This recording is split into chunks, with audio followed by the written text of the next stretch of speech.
It was not very long after this, something strange happened that eventually got rid of the captain, but not his troubles, as you shall soon see.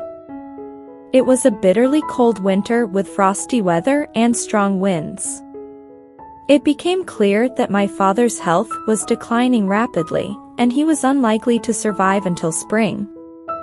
My mother and I had our hands full running the inn and didn't pay much attention to our unwelcome guest, the captain. One cold January morning, the captain, who had a habit of rising early, left the inn. He was dressed in his distinctive attire, with his cutlass and brass telescope. As he walked along the beach, I noticed his breath forming a mist in the frigid air. The last thing I heard from him as he disappeared behind a large rock was a grunt of annoyance, possibly still thinking about Dr. Livesey. Shortly after, a stranger I had never seen before entered the inn.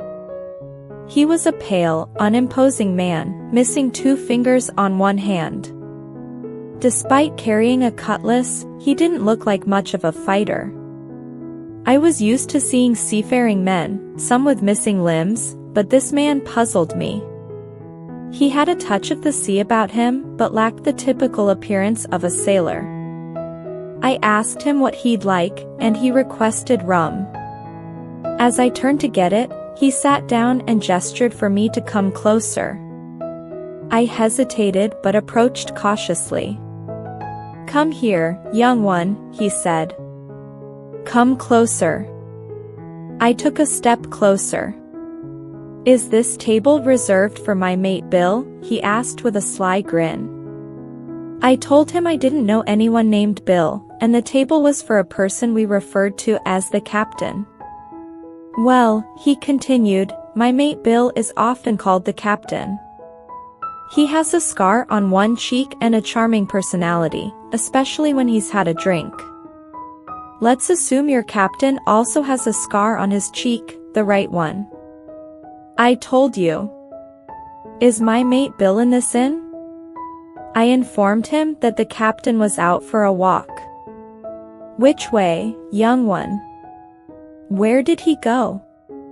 After I pointed out the direction the captain had taken and answered a few more questions, the stranger seemed pleased.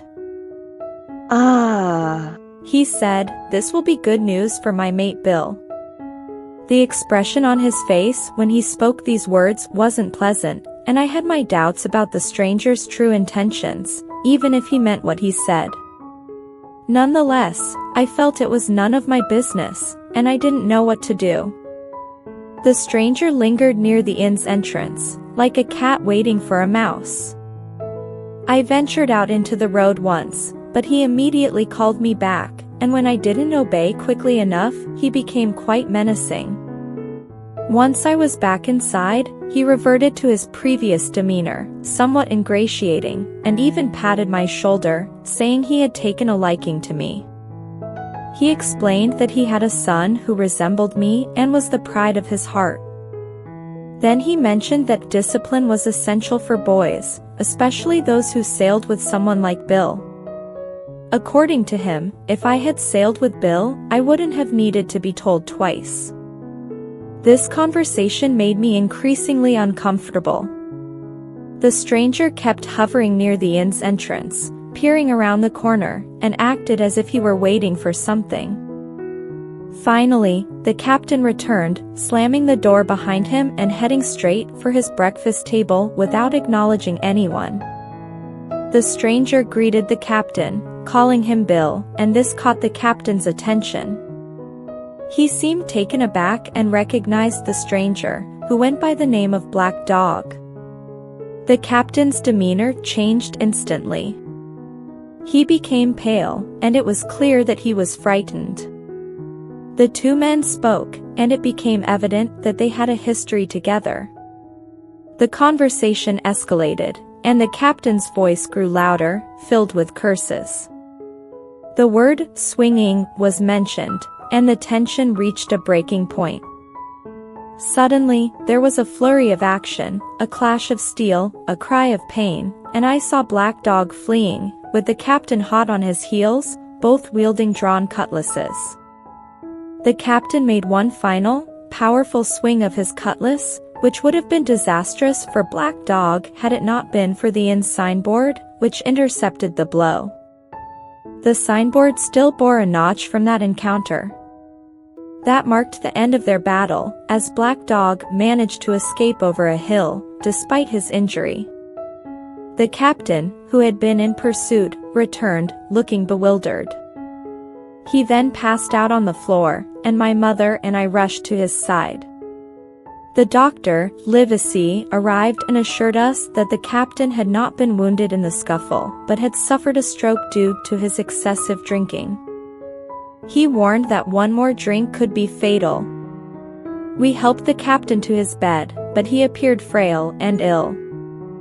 The doctor left instructions for the captain's care, emphasizing that he should not have any more rum.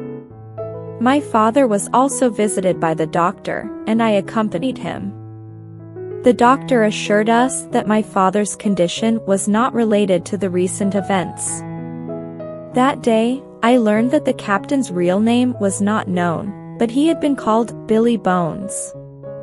The doctor left me with a clear message: alcohol was deadly for the captain. After the doctor's departure, we went to check on the captain, who was still in a weakened state.